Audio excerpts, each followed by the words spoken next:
आनंद मोहन की जिस तरह से रिहाई हुई है तो राजपूत समाज से आते हैं। आरोप लग रहा है कि राजपूत बिरादरी को खुश करने के लिए, अपने साथ करने के लिए ये फैसला लिया गया है। तो जेडीयू और आरजेडी के नेता खुलकर तो विरोध नहीं कर पा रहे हैं आनंद मोहन का, क्योंकि आनंद मोहन पर आरोप है दलित अधिकारी, आईएएस अधिकारी कृष्णैया की हत्या का। तो लेकिन भीतर से खुश भी नहीं है वो, और वो किसी न किसी बहाने वो चाहते हैं कि नीतीश सरकार बदनाम हो, उसका चेहरा बिगड़े, दलित विरोधी चेहरा उसका सामने आए।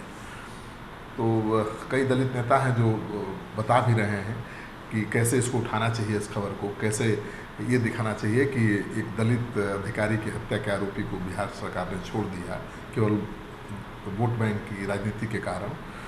लेकिन अब तो जिस तरह से जेडीयू के पूर्व प्रदेश प्रवक्ता प्रगति मेहता ने मांग कर दी है अशोक महतो की रिहाई की, तो ऐसी मांग तो बहुत कॉर्नर से आएगी।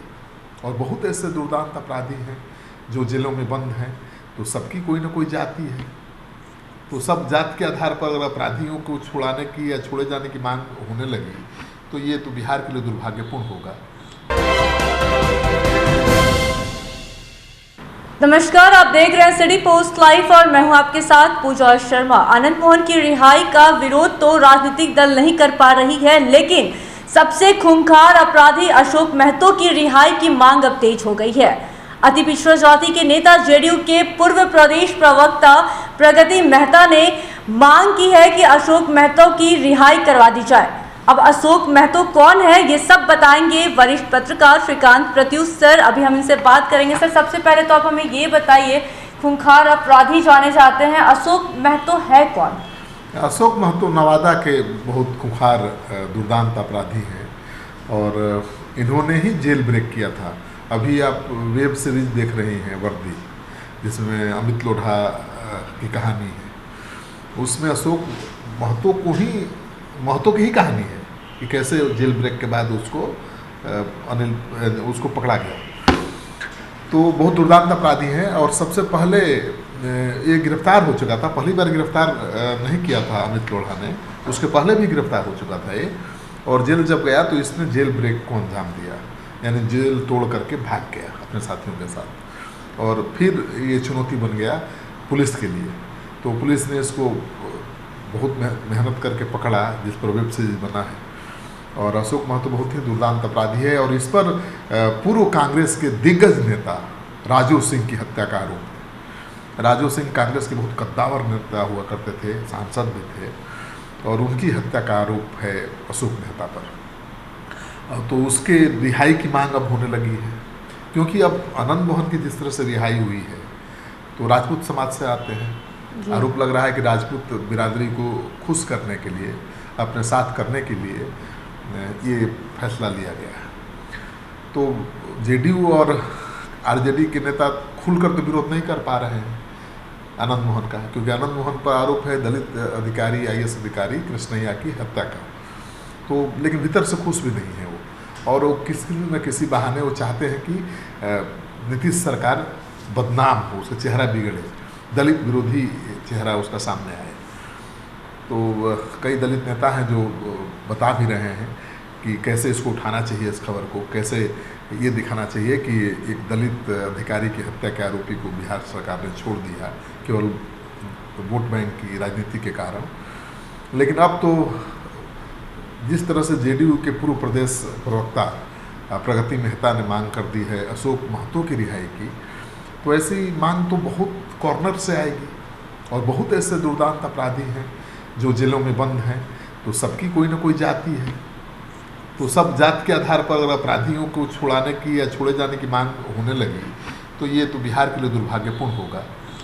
सर, खाकी तब बिहार चैप्टर जो वेब सीरीज है उसमें भी हमने रोल देखा था अशोक महतो की, कि काफ़ी खूंखार अपराधी थे वो और किस तरीके से बिहार में उनका बोलबाला था।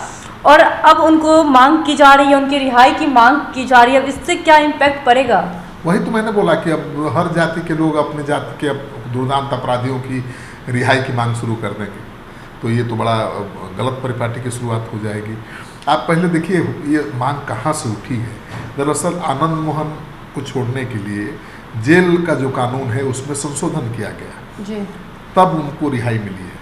क्योंकि बिहार सरकार ने 2012 में एक संशोधन, एक पैरा जोड़ दिया था, नया चैप्टर जोड़ दिया था कि जो सरकारी कर्मचारी के हत्या का आरोपी होगा उसे परिहार का लाभ नहीं मिलेगा। उसी वजह से आनंद मोहन को छोड़ने में परेशानी हो रही थी। अब बिहार सरकार ने उस फैसले को बदल दिया, उस लाइन को हटा दिया। तो अब कोई भी हत्या हो वो सामान्य हत्या मानी जाएगी, चाहे वो अधिकारी हो या नेता हो या आम आदमी हो। और सामान्य हत्या, लोगों की हत्या के आरोपियों को 14-15 साल की अवधि पूरी हो जाने के बाद उसके आचरण को देखते हुए परिहार पर उसे रिहा किया जा सकता है। तो बिहार सरकार ने आनंद मोहन को रिहा करने के लिए कानून में संशोधन कर दिया। अब इसका फायदा किसको मिला है? 27 कैदी छोड़े गए हैं, जिसमें से 1 दर्जन जो कैदी हैं, माने 14, 1 दर्जन से ज़्यादा 14 माइस समीकरणों से ताल्लुक़ रखते हैं, मतलब मुस्लिम यादव हैं। और उसको लेकर ही सवाल उठ रहा है कि कहीं परिहार देने में भी जातीय समीकरण साधने की कोशिश की है बिहार सरकार ने। क्या इस फैसले के पीछे तेजस्वी यादव हैं? ये मुआई समीकरण तो उन्हीं का है, ऐसा आरोप भी लग रहा है बिहार सरकार आरोप लग रहा है। और सबसे बड़ी बात यह है कि मुस्लिम समुदाय के जो लोग रिहा हुए हैं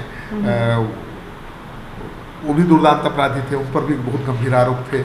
यादव समाज के जो अपराधी रिहा हुए हैं परिहार पर, वो भी दुर्दांत थे, उन पर भी गंभीर आरोप थे। और अति पिछड़ी जातियों के 4 लोगों के और राजपूत समाज के 4 अपराधियों को परिहार पर छोड़ा गया है। तो अब अलग अलग कॉर्नर से मांग उठने लगी है। जैसे अब तो प्रगति मेहता तो पढ़े लिखे पत्रकार भी हैं, पत्रकार रहे हैं, वो बड़े पत्रकार थे और पढ़े लिखे हैं। और जब उन्होंने विरोध तो नहीं किया नीतीश सरकार और तेजस्वी यादव के इस फैसले का, लेकिन एक अलग मांग कर दी, ऐसी मांग कर दी जो विरोधी समझिए, मतलब वो सरकार की परेशानी और बढ़ाने वाली है, सरकार को संकट में डालने वाली है। जिस अशोक महतो की चर्चा पूरे देश भर में हो रही है, खाकी द बिहार चैप्टर की वजह से, अब उस अशोक महतो को छोड़ने की मांग हो रही है। आप सोचिए, जरा कल्पना करिए कि अशोक महतो को अगर सरकार परिहार के तहत छोड़ेगी तो क्या संदेश जाएगा देश भर में? बहुत खराब संदेश जाएगा। तो इस तरह की मांग अब उठने लगी है। और अभी तो प्रगति मेहता ने मांग की है, जेडीयू के जो दूसरे दलित नेता हैं उनकी प्रतिक्रिया नहीं आई है, मतलब वो नाराज़ हैं लेकिन वो खुलकर बोल नहीं रहे हैं। आरजेडी के जो दलित नेता हैं वो भी नाराज़ हैं लेकिन वो भी खुलकर नहीं बोल रहे हैं। लेकिन सब लोग भीतर भीतर आग लगाने की कोशिश कर रहे हैं कि कम से कम ये मैसेज तो जरूर जाना चाहिए समाज में, ये संदेश जरूर जाना चाहिए कि नीतीश कुमार और तेजस्वी यादव दलित विरोधी हैं। तो जब उनके नेता ही अपने नेता का दलित विरोधी चेहरा सामने लाने की कोशिश कर रहे हैं तो आज न कल ये मामला तूल पकड़ा सकता है। सर, आपके दृष्टिकोण से क्या लगता है कि बिहार सरकार सोच विचार करेगी अशोक महतो की रिहाई की? मुझे नहीं लगता है इतना आसान है, मांग कर दिया है।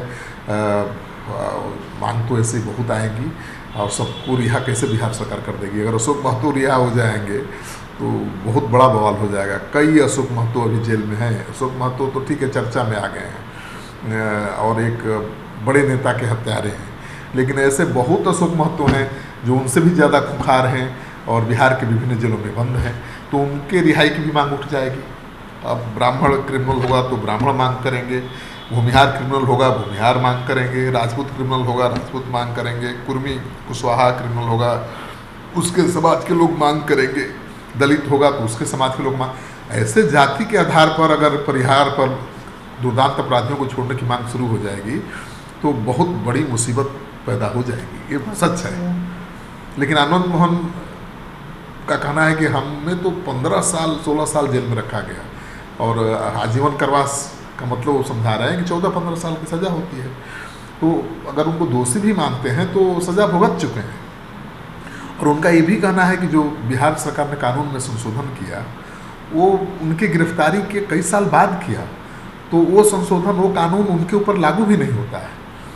और उनके बेटे चेतन आनंद लगातार याद दिला रहे हैं कि जो भी लोग आनंद मोहन की रिहाई का विरोध कर रहे हैं वो सुप्रीम कोर्ट के फैसले का विरोध कर रहे हैं, क्योंकि उनके अनुसार सुप्रीम कोर्ट ने ये निर्देश दिया था बिहार सरकार को कि भाई आपका राज्य का जो जेल का कानून है उसको दूसरे राज्यों की तरह ही एक बनाइए, मतलब हर राज्य का अलग अलग जेल कानून नहीं होना चाहिए। एकरूपता होनी चाहिए, और उस एकरूपता को कायम रखने के लिए सुप्रीम कोर्ट के आदेश के आलोक में बिहार सरकार ने ये चेंज किया है, जिसका लाभ आनंद मोहन को मिला है, जिसका लाभ बाकी कैदियों को भी मिला, उनके 727 के। देखिए, अशोक महतो कितने खूंखार अपराधी है बता रहे थे वरिष्ठ पत्रकार श्रीकांत प्रत्युत्तर बता रहे थे, और इसी के साथ उन्होंने बताया कि अशोक महतो की रिहाई से क्या कुछ इम्पैक्ट पड़ेगा बिहार में, पूरे देश में, ये सब कुछ बता रहे थे। तो फिलहाल के इस खबर में बस इतना ही। अब देखने वाली बात होगी कि बिहार सरकार इस रिहाई की मांग पर सोच विचार करती भी है या नहीं, ये तो देखने वाली बात होगी। लेकिन फिलहाल के इस खबर में बस इतना ही। तमाम छोटी बड़ी खबरों के लिए देखते रहे सिटी पोस्ट लाइव। इस वीडियो को लाइक करें, शेयर करें और चैनल को सब्सक्राइब करना ना भूलें। धन्यवाद।